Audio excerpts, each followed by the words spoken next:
Hello, everybody. Good morning, good afternoon, good evening, wherever you may be. My name is Chris Willis, and I'll be your moderator tonight for this session. And I want to first of all thank Uglobal for setting up the virtual expo. I'm delighted to be joined by a great group of panelists today, and we're going to discuss the benefits for Americans who are looking to obtain a second residence or citizenship. By way of background, I'm a director at Latitude Consultancy, and I've been an immigration practitioner for over 25 years. I lead our government advisory practice, and I also represent the Investment Migration Council in the Caribbean. So let's pass on to my colleagues here. I'll get them all to introduce themselves and say a little something about their background and their company. I'll hand over first of all to Beatrice. Hi, thank you so much for having me. My name is Beatrice Gatti. I am the head of the government advisory practice at CS Global Partners. I have a background as a lawyer both in the US and in the UK. And CS Global Partners works with investor immigration, in particular citizenship by investment, and even more in particular with the islands of St Kitts and Nevis and Dominica. So I hope to be focusing on those today. Wonderful, thank you. Rogelio, over to you from RCG Group. RCG Global. Good afternoon, good morning, good evening. Rogelio Caceras here, greeting you from Miami, Florida.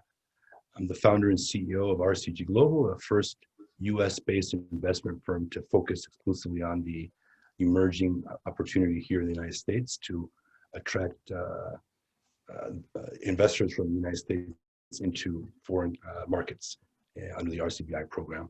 I spent 6 years as a co-founder and chief commercial officer at LCR Capital Partners, an EB5 firm that took a non-traditional path to open new markets outside of China and Vietnam, non-traditional markets like India, Brazil, and South Africa, who, when we started in 2014, combined had less than 1,000 total investors, and now are all in the top 10 globally.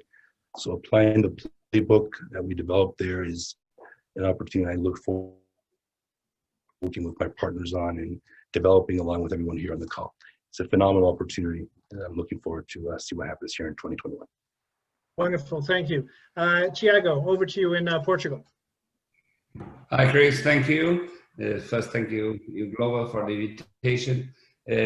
I'm the founder and managing partner of the Next Gali Macedo and the Associates law firm. We were one of the first law firms to be on the area of immigration in Portugal, since the program is quite a new program.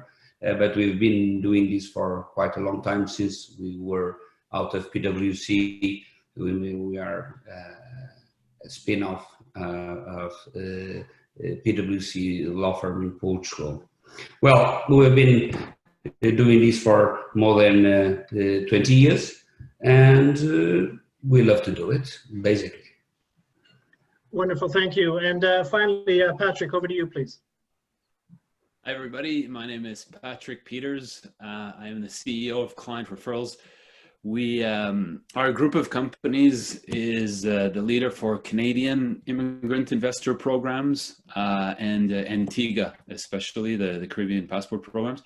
And we strictly do B2B as a service provider. So we really built our business over the last 23 years, helping immigration lawyers, immigration consultants, all over the world grow that part of their business. Canadian immigrant investor programs and the Caribbean passport programs, more specifically Antigua. Wonderful, thank you. And just as a quick piece of housekeeping, obviously we'd like to engage with all the participants today and have some questions. I'm sure we're all pretty proficient with Zoom now. You know, there's a Q&A tab on the bottom. You know, please click on that and add any questions that you have throughout the session. And obviously we'll be happy to discuss those at the end. Okay, so let's have a look at why Americans are looking at different options. We're going to look at some of the motivating factors of why they're looking to go, and you know, where they can go. We're going to focus on the Caribbean and European options, because obviously each is going to have their own reasons why they're looking to do this. So, you know, I'm a direct guy. The US is in a bit of a mess at the moment, right? Let's be honest. You know, we're seeing issues such as the travel ban, right? Americans are used to their freedoms, and right now, you know, the wings have been clipped. You know, you can hardly go anywhere. from being able to go to 185 or so countries visa free, that's dropped down to about 75. So not only can you not travel, if you wanted to go somewhere where maybe you own a property or you wanted to have some sort of refuge, if you don't have status, it's very hard to get in. You can't get in anywhere as a visitor. Even the border with Canada, which is one of the most fluid and secure borders in the world, that's been shut for nearly 10 months now. It doesn't look like it's going to open anytime soon. And so, having that freedom that you're used to being affected is really resonating with many Americans. And, it's turned into a major reality check right now. So the sort of what if scenario has been replaced by the right now. We're living that worst case scenario, and many people are realizing that they haven't been prepared. The other things we're looking at, there's a bit of, whether it's some of the civil unrest in some parts of the country, there's a lot of divisiveness because of the political situation. Many people I'm speaking to are worried what's going to happen in Georgia next month with the Senate elections, and how that's going to change people's impressions of what do they want to do in the US. The economy is going through a rough time, and of course the situation with COVID. That's what's really impacting many people, and it's as a consequence of the COVID situation, you can't travel, and again, it's making people very worried. So these are just some conversation points we're going to go over, but I want to speak to my panelists here and get a sense of, has the level of inquiry for their jurisdictions increased from the United States? And, what sort of conversations are they having? I'm going to start with Tiago from the European perspective. What are you seeing from Americans? Are you seeing an increase? Are they giving you different reasons why they want to consider Portugal? Well, we have seen something that we weren't expecting. If you would ask me 5 years ago that we were invaded by US citizens, I would say no. What's happening today, and of course, everybody is mostly welcome to this smooth and safe country. And we've seen today the US is the fourth biggest in terms of investors and immigrants from the US in Portugal. And what's we're seeing is most of the people basically wanted to have a Schengen passport, and more than that, have a country with a free healthcare system. Also the school and the university and all the education system is completely free and with good quality. And this is one of the major attractions for the American citizens to come to Portugal. Also to be one of the top 5 passports in the world, and to be from a country that we don't have any enemies. We don't fight any. I don't think we even have an army, so that we don't have any people that doesn't like us. So it's been growing a lot, and we feel that it's not backing down. It's increasing every month that passes. It increases a lot the number of US investors in Portugal. Yeah, I guess Americans are becoming more aware that, the benefits of Portugal. You did forget to mention the climate and the great food and wine, but that's a different conversation. Yeah, that's for later. Yes, exactly. Okay, well, let's come back over to North America, and Patrick. I know your firm obviously does a lot of inbound into Canada as well, and we often see, especially around a presidential election, interest levels in Canadian immigration tends to spike. What have you been seeing from the US market, not only for inbound into Canada, but for the other jurisdictions that you represent?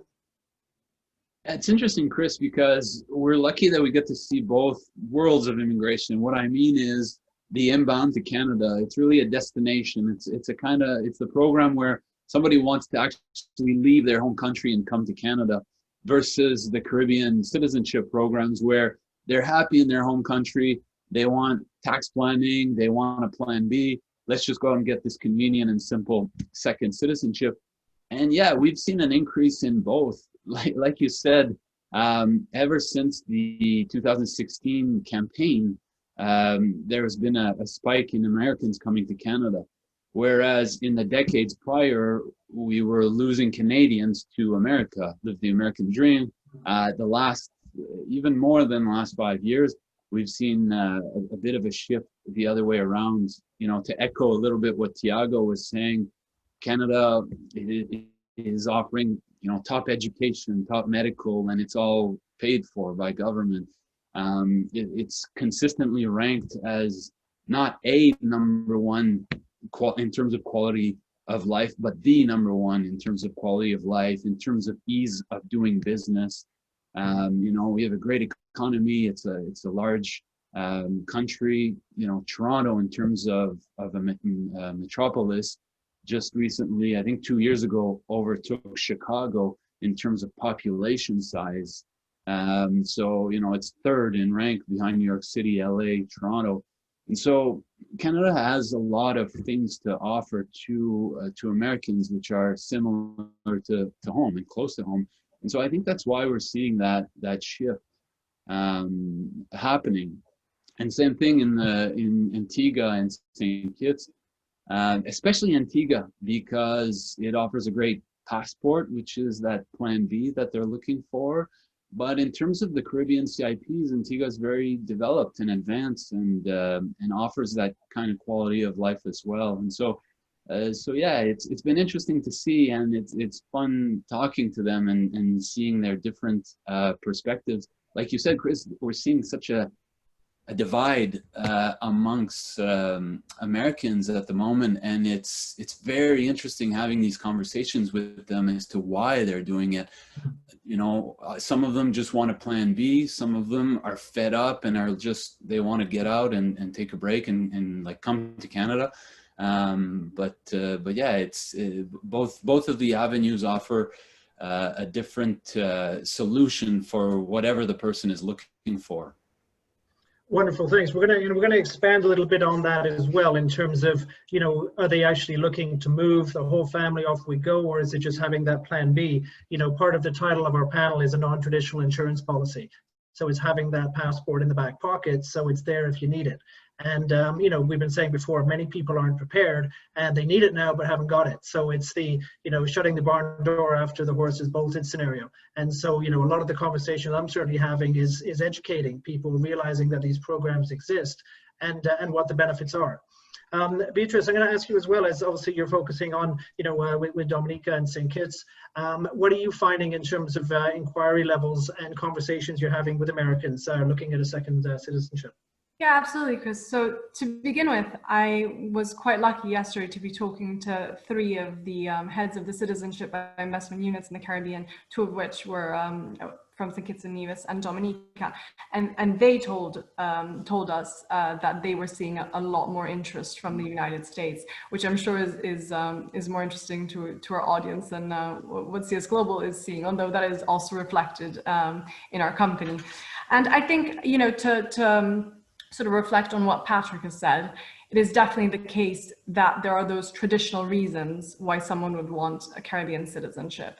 And the first one I would think is the speed at which you get your citizenship. Often it's 3 months, and that's quite handy. Taxation, of course, you know, Patrick was talking about sort of planning, and also sort of being aware that as Europe and the US increase certain rules and regulations, you know, think of FATCA, you have countries that won't do that. So you have that sort of sense of greater stability. But I think on the flip side of that, it is also true that people are starting to look at the Caribbean for other reasons. And COVID has had an impact in this respect. You were talking about limitations to travel. Certainly a country like St Kitts and Nevis has 155 destinations, and you know, hopefully we'll be able to all make use of our visa-free travel soon. But you know, if you're from St Kitts now or Dominica, you can, for example, travel to the UK. There's that travel corridor, right? And not everyone has that advantage. And part of the reason why that is the case is because their cases are so low, which is another attractive feature. And just with respect to travel, it is absolutely true that US citizens have a lot of countries they can go to, whether on a visa-free arrangement or with a visa on arrival. But some countries are a little tougher to get to anyway, like China, right? And I was recently listening to the Prime Minister of Dominica speak, and he said that Dominica and China have actually pretty much come to an agreement on visa-free travel. It hasn't been formalized yet, but it's getting there. So perhaps, you know, there's a little less on the total number, but where you can go is very interesting as well.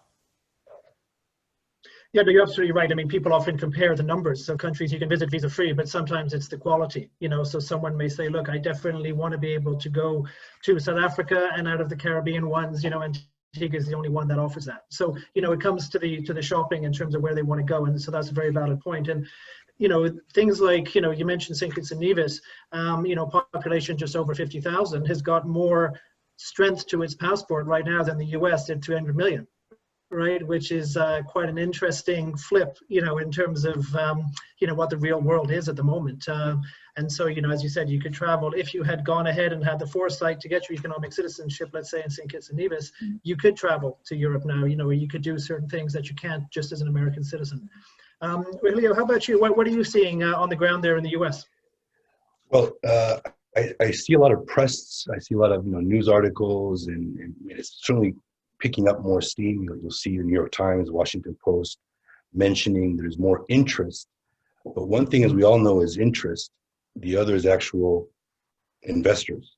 And bridging that gap is an art and a science. And what I found in my experience, our partners have found, is unless you actually meet the investor and educate the market and do the heavy lifting to create the awareness, shifting from an interest all the way down to actually making the commitment and proceeding is a big leap.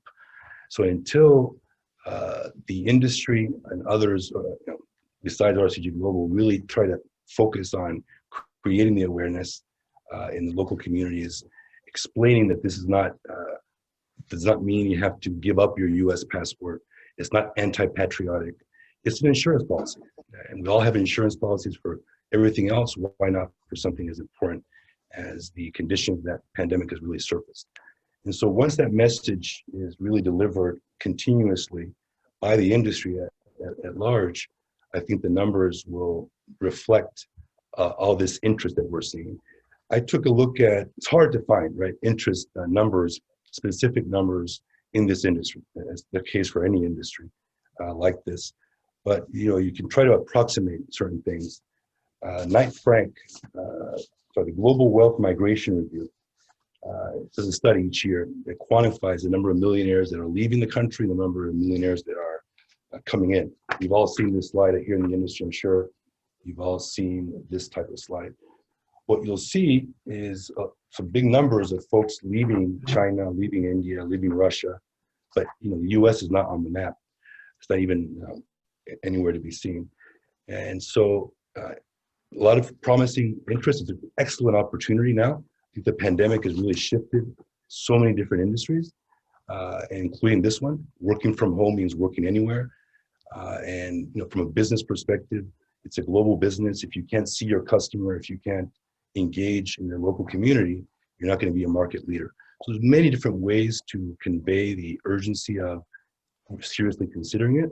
We've mentioned you're on the call today, but the extra step is critical. So there's a reason why Brazil, India, and South Africa in particular were nowhere to be seen from an EB5 perspective for over 2 decades. Yet in the last 4 years, over 3 times the number of investors from those 4 countries as the previous 25. That didn't happen by accident. It is companies in the industry that take the initiative to go in and devote the hard, heavy lifting that is required. And given the attractiveness of the market size, there's more millionaires in the United States, 18 million of them, in the next 9 countries combined, right? And the American consumer is highly acquisitive, right? And if it's a luxury good or an insurance policy, there's many different reasons to purchase this. And so the opportunity is out there, provided that we can engage with the client base, and that will happen, right? Knock on wood, this pandemic will be behind us soon enough. And once that happens, the sky's the limit, because I think the the sense of safety has been jarred in all of us. And as the industry devotes more and more effort, as Uglobal, EB5 Investors continues their leadership in educating the marketplace, and all of us are on the call to that, the sky's the limit. So, focusing on the numbers, interest is one thing, but actual investors is very, very different. And when the industry begins to focus on it, I'm sure it will become a dominant player just by the sheer common sense approach that it makes sense to do so. No, absolutely. And I know we've had conversations about people who have resident status in another country, whether they're resident in Portugal, in Canada, the United Kingdom, or the US, that they still have their original passport, which, could be very weak, right? So it's giving them the option to double up, if you like, and say, look, I've got my green card, I've got my indefinite leave to remain, I've got my permanent residence, but what can I do if I want to go travel? I'm still stuck, right? So it's saying use this time now to plan properly and maybe get that second citizenship, so you've got that again as an option. So it's great you've got your status wherever you are, but you're still traveling on your original passport with a visa posted inside it. So it's that's an immediate place to start looking. It's with your existing clients or people who are in that transition. They're on the pathway to citizenship, but they may have 2, 3, 4, 5 years before they actually get to that point. So again, looking at the perspective of an insurance policy or a non-traditional insurance policy, it gives them that option. And in fact, joking a little bit here, a lot of people are now, it's not what car do you drive or what watch is on your wrist, it's what passport's in your pocket, right? And it's becoming part of that conversation amongst the high net worth, ultra high net worth people. So it's an interesting dynamic going on right now.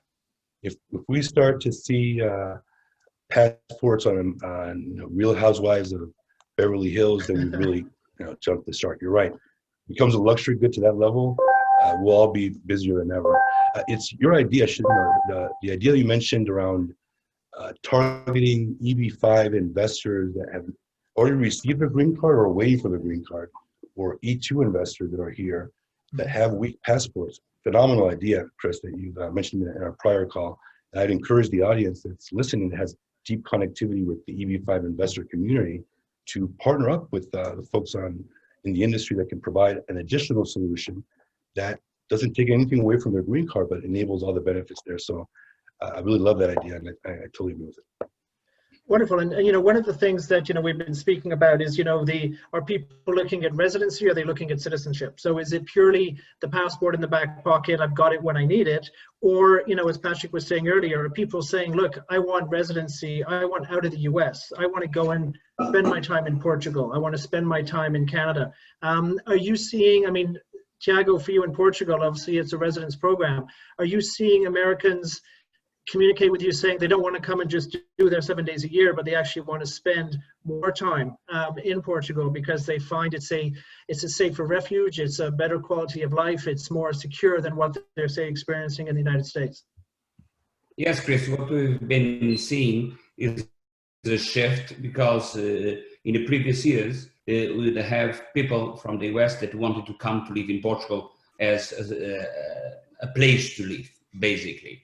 Why? The reasons we already told: security, healthcare system, weather, you name it, the elements.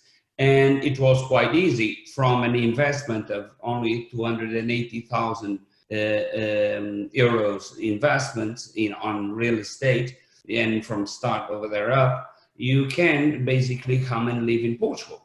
The tax system was one of the reasons, because Portugal, as you know, it doesn't have worldwide taxation, and it has a foreign non-usual residence tax regime that is one of the best in Europe. It has a flat rate of 20%, and basically, in general terms, everything that you earn outside is not taxed in Portugal. So you don't have, also you have a double tax treaty with the US, so it reduces the tax problems that could be avoided from that. What we're having now is the ones that really want the passport. Now they want to have a second passport. Portugal is a cool country, European country that opens almost 190 countries visa free, that they want to travel with no issue and more, only demanding 7 days per year, 7 days per year. That is not a lot of time. And one very important element is you can travel in Schengen with no issue at all. You don't have any borders. It has been quite a thrill to see what's well. It's why the program it has been so high successful. And at the meantime, remember, at the 5th year, you can apply for the Portuguese citizenship. And then you have all the citizenship of Europe. You can go and live in France. You can go and live in Germany or wherever you want directly, only after 5 years. So it's a residency. It's why it was not blacklisted by the European Commission. And it was continuing to be accepted as one of the top programs in Europe. Yeah, and you're right. It has been one of the more popular ones out there. And obviously there's other programs in Ireland, in the United Kingdom, Montenegro as well in Europe, which has a citizenship program. Not an EU member yet, but, it's an option for some people. And, you're absolutely right. The residence programs have a certain attraction based on someone's needs versus, say, the citizenship or the ability to double up, as we were saying. But I think one of the other things people look at is, how did this destination country deal with COVID, for example? So if you're sitting in the United States and you're, overwhelmed with the amount of cases and the problems going on with COVID, if you say, look, I want to go somewhere where I'm going to be safe, one of the things they're going to investigate is what was the COVID situation like there? How was it dealt with? And Patrick, I know obviously you're very close to what was happening in Antigua. Can you give a quick summary of how things were dealt with down there and why it would be a good place to invest for someone looking at a second citizenship?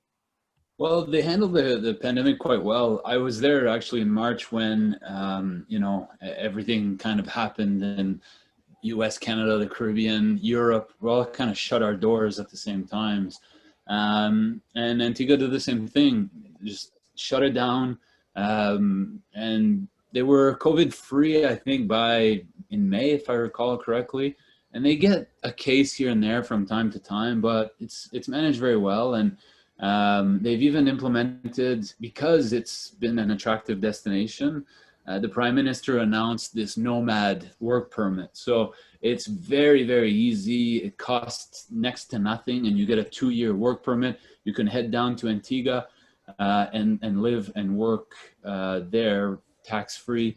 And the infrastructure is quite good. I mean, in terms of internet, in terms of if you do have to get on a plane and head out, they have a lot of direct flights to London and the major cities through North America, some European cities as well. So in terms of relocating there through the pandemic and seeing how they handled it, it's been quite good. Same thing with St Kitts. They also declared themselves COVID-free quite early on, and they've managed it and kept numbers down quite a bit. So the Caribbean is, if you're looking for a temporary refuge to go live and work and not worry too much about it, the Caribbean's been quite good. And they have, especially Antigua, they have some of the most advanced, like technologically advanced medical facilities.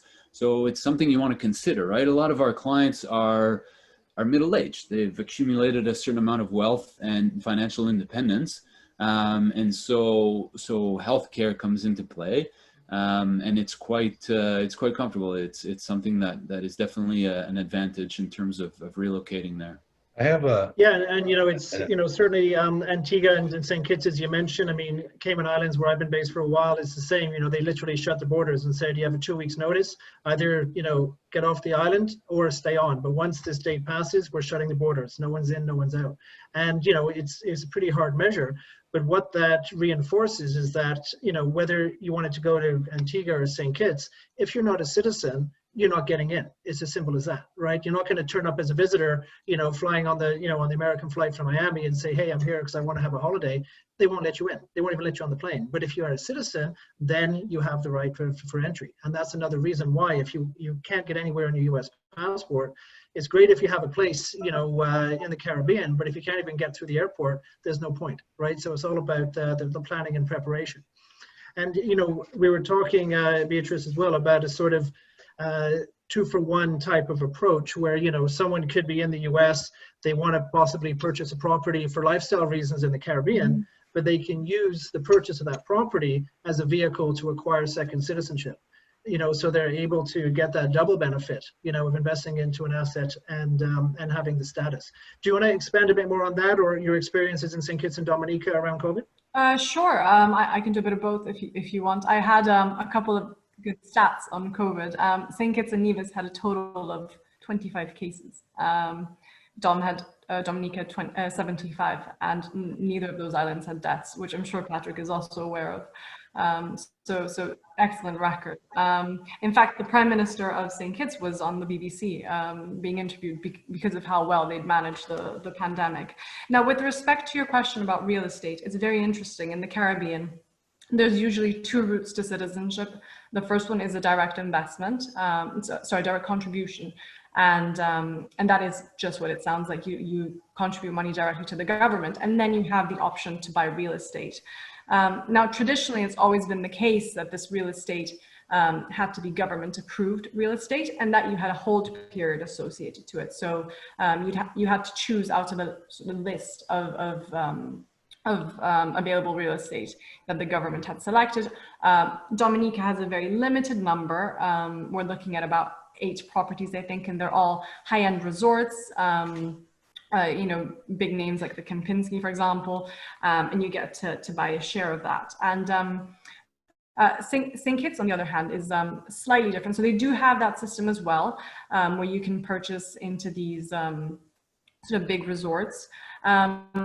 But incredibly interestingly, I was speaking to Les Khan, who heads the Citizenship by Investment Unit, yesterday, and he said that they're looking into rolling out an option where you can purchase any form of real estate that doesn't have to be government approved, as long as it hits a certain threshold, of course. And there's no hold period, as long as you don't sell it to someone who's also applying for citizenship. So pretty much giving you the option of buying anywhere in the market. So that's a huge change for St. Kitts and for the entirety of the Caribbean, in fact. Yeah, no, and I think what we're seeing is, you know, countries are finding ways to make themselves more attractive and more receptive to the needs of the market. And I'll stay with you, Beatrice, because I know you wanted to talk about how the Caribbean countries have expanded their definition of a dependent, and how that makes these programs more accessible to larger families. Yeah, and one of the things I love about the Caribbean is how receptive the citizenship by investment units and the governments are to the needs of people. And of course, one of the things that we felt the most, I certainly felt it the most, not living close to my family, was how far I was from my family. And so what these countries decided to do was to expand the definition of dependent, meaning that you could apply with a lot more family members. The big change we've seen in both St. Kitts and Nevis and Dominica was the introduction of a sibling option. So you can come in with your sibling if the sibling to fulfill certain conditions. In Dominica, they have to be under the age of 25, in St. Kitts under the age of 30. But much more than that, Dominica has been absolutely brilliant. You can now come in with your parents and grandparents of whatever age, and the spouses of those grandparents or parents. They can be related to you or your spouse. Same with children, they can be your children or your spouse's children. And all you really need to show is this element of substantial support. So it's not as restrictive as we've seen in the past, where perhaps a child had to be at university or still taking a course, or the parent had to be living with you. It's so much broader, and definitely in response to this feeling that I think a lot of us have had of, I want to be with my family, I want to make sure they're all protected. Yeah, no, absolutely. I mean, it's certainly with my role within the IMC, I'd love to see them all do it one time, right? Instead of everyone doing it at different times and changing, and one starts and the others catch up, it'd be a bit more refreshing. But, so they can at least continue to work and start initiating due diligence and building a file. Still subject to hard copies arriving. but it allowed the processing to continue. And Tiago, I wanted to just ask you from the Portuguese perspective, were there any impacts, if at all, as it relates to the processing of? Well, we need to say that during COVID times, as people couldn't travel, they couldn't apply because you need to come to Portugal to apply yourself. You can't send somebody or by photo or telematic ways to do it. But only the borders were closed only less than 2 months. After the borders opened, many of the investors came immediately to Portugal. So the numbers, if you see as a whole, we didn't have much reduction this year comparing to last year's. Because also the program has been, as you were saying, considered one of the best programs in Europe. So it's increasing the numbers every year. Because I wanted to touch only one element, that it was COVID. And the effect of COVID, it was not only because there were not infected people, it's how the healthcare system dealt with them. And that was the biggest difference that we had in Portugal.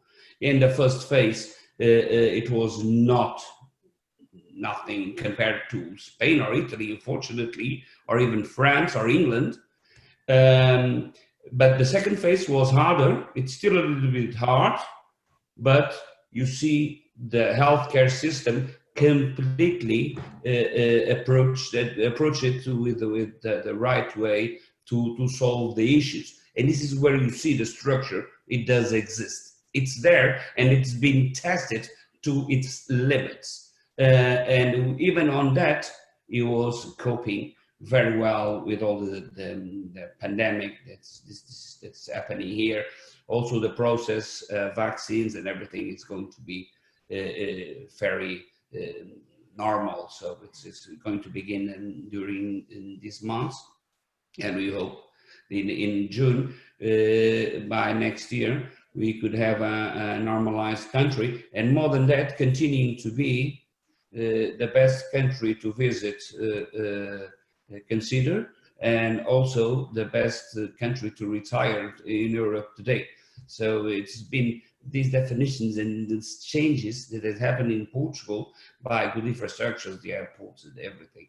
It took many people to consider the Portuguese program as an alternative to all the other programs worldwide. Thank you, Tiago. And we're getting close to the end of the session, but there's a couple of questions here, and I just want to throw them out. And Rogelio, I'm going to send this question to you, especially as you're based in the US there. Is sort of the threat of the economic decline, how has that impacted people actually spending money and investing in these programs? Or do you find people are holding back because they've maybe been impacted financially? Any comments on that? I don't see that as a factor at all. Yes, it's been a tough year for the world in general, but the stock market's at all-time highs, and the wealthy class is only getting wealthier. It hasn't been a doomsday scenario. I think we should, as an industry, however, move away from focusing on the features of any particular program and the benefits. Those are all great, but until you can connect that to what the consumer wants, what the investor is looking for, and capitalize on that opportunity, that they won't connect the dots by themselves. And yes, interest is high, and yes, you're receiving a lot of inquiries, but the true test of whether the American market will surge is if we capitalize and kind of connect the dots for the American consumer in a more direct fashion rather than feature and function. One key element, I would say, guys, sorry for my visual aids here. This is from Professor Scott Galloway at NYU. Great innovator. This is the percentage of U.S. workers that work out of the office, and look at that opportunity, right? They're not all going to come back to the corporate office. That's a global trend. So, presented with those facts, wouldn't you want to live or work 4 months out of the year at a St. Kitts or Antigua or Cayman Islands? And do I have to renounce my passport? No. And I can make a real estate investment, and it's easy and it's structured and it works. Sign me up. So it's connecting that I think is going to really turbocharge the industry here in America versus other forms of features, which are great, but don't really capture the attention to make it real for the individual. And once that happens, and it will for sure, the pandemic is really shaking that confidence. I'm very, very bullish on the American market potential. Yeah, Chris, and your points. Sorry, go ahead. I build on what Rogelio, because what you just said, Rogelio, is dead on. You hit the nail on the head. And I've seen this in many markets, whether like the most recent ones are Nigeria, South Africa, in India trying to start up and build some volume, and now the US. And what we see is the real drivers are the immigration lawyers, the attorneys, the consultants on the ground, face to face with the clients. They are the drivers of that. And the EB-5 has exploded over the last 6 years, because the Canadian Immigrant Investor Program shut down in 2014. We were doing 10, 15,000 cases every year. And then those cases went everywhere, and the Chinese flooded the EB-5. Now the EB-5 has slowed down for various factors that we know. So you've got an entire industry of US attorneys and promoters and developers and regional centers who are looking for alternative options. And so it's our job, we are a B2B specialist. What we do is help attorneys and promoters learn other options. Yep. Because maybe now the EB-5 is not the option for your client like it's been the last 5 years. So you need, as a promoter, I'm talking to all the, again, attorneys, the consultants, those who are client facing. Yep. Maybe your job now is to learn, 2 or 3 other programs, one in the Caribbean, Canada, Europe, so that you can offer a wider portfolio to your clients and not lose that client, that Chinese prospect or the Indian prospect or the Nigerian prospect who used to look for EB-5 and come to you for advice. Maybe at the end of the day, it's another option that you should be offering to them, and at least not lose them. And that way you can protect the business you've built to date and grow it from there as well. And I think, back to Rogelio's point, that's how the US will also grow as a market, as you have all of these client-facing promoters learning about these other options and promoting them. Yeah, amen. Yeah, absolutely. And Rogelio, your point as well about, people are accepting now the ability to work or study remotely. So, the concept of, okay, I've got to spend 4 months in the Caribbean. Okay, I can handle it. Luckily I've got a place there. Luckily I've got my citizenship there. So, it's something that I can handle. I mean, the only thing then you have to worry about is getting sand in your laptop, right? So as long as we can manage that, then life's not that bad. So it's, these are the types of, as Patrick was saying, the type of conversations we need to have to explain to them, this is why this can be a solution for you. And it's just becoming another tool in the toolbox for people's portfolios and structures that is now becoming a necessity instead of a luxury. And that's, I think, what people are starting to grasp, because they're living this unprecedented time and realizing they just can't do what they want to do. So they got to find a different solution. We have to wrap up now. So I'm going to just ask each of you just for your final comments to our audience today. And then we can, I think we're going to have to stop the questions there, but we can follow up afterwards with Uglobal. So Tiago, I'll start with you over in Portugal. What's your final comments to our audience today?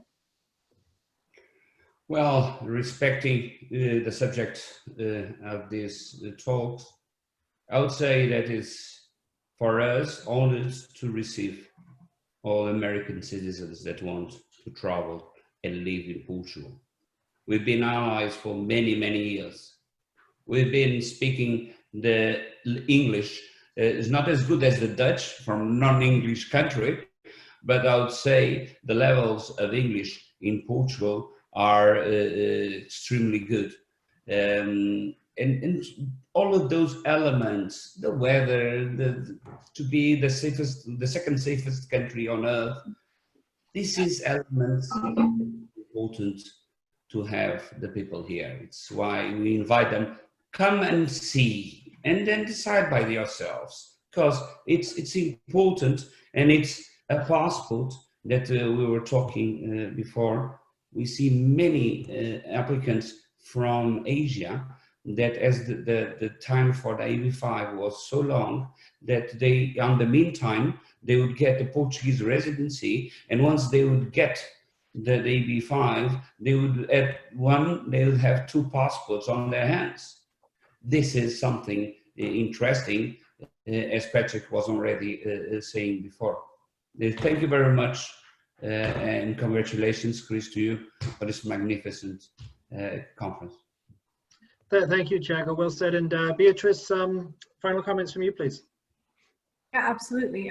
So yes, sort of following from what Rogelio and Patrick said, I think one of the most important things, and I lived in the United States for a while, so I like to think I know the US market a little.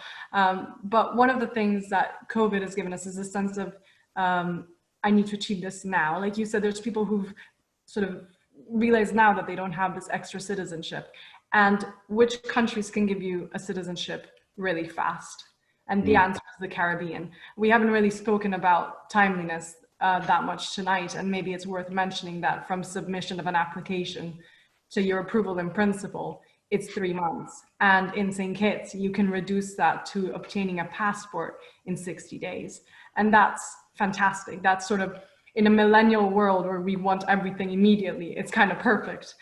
So the Caribbean has that. And of course, it also has the fact that you get citizenship for life, and that you can pass that on to your descendants. And that's another magnificent aspect of citizenship by investment. It's that sense of you get it right away, you don't have to travel there or reside there to get it, and then it's something you have forever. Yeah, no, absolutely. And, you know, geographically, obviously, it's very close to the US, and there's a familiarity, you know, so there is a comfort level there for many people who are looking at this. Of course, many US persons travel to the Caribbean the whole time. I did it as a student in the US, you know, it was, there's a connection there for sure. Yeah, agreed. Well, Rogelio, final words from you? To quote Hillary Clinton, it takes a village. It takes a village, and I think the industry is now realizing the opportunity and to maximize this window that the pandemic has really dislodged in the American consumer. It's not going to be forever, right? And if things go back to normal and we're not effective in that, we might lose the opportunity that we have in front of us now. So 2021 should be all about investing in this market and activating it. There's plenty of examples I've mentioned in other countries. All it takes is that dedicated follow through, and the case is clear. It is a no-brainer. Backup plans work.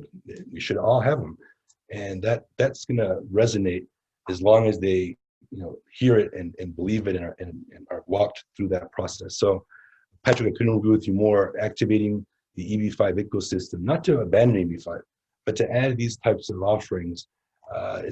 It's a win-win for not only the EB5 industry, the RCBI industry, but the American consumer. Until that happens, we won't capitalize on the opportunity. That's why RCG Global is there, and there'll be others, I'm sure, should be in there to really help drive the market forward. So it takes a village. Let's get to work, and we'll have a great year next year. Thank you, Rogelio. And Patrick, final word with you. Yeah, just a call to action. All the industry professionals out there, I think it's your duty to yourself, your own business, to your clients, to diversify your own knowledge, the programs that you offer. Even wealth managers that are out there, is to come out and learn these things and contact us, the professionals. Like, we make it easy. And in most cases, there's financial incentives to work through us, like contact us for more information to learn about the program. And we make it smooth for you and for your clients. And you know, Rogelio likes the quotes or the cliche. I'll use a cliche. It'll be the tide that lifts all boats. Yeah. And so, yeah, I think that's the call to action as my leaving comments. Well, thank you very much, everybody. And again, another thank you to Uglobal. I wish everybody will be staying safe and healthy as we get into the festive season here. You know, I hope everybody's using their common sense and not, you know, testing the limits or tempting fate with all the crazy world we're living in. So thanks to everybody. Stay safe and happy holidays. Thank you. Chris, thank you for being a fantastic moderator tonight. Thanks, Chris. Thanks, guys. Happy holidays. Thank you. Thanks, everybody, for your time.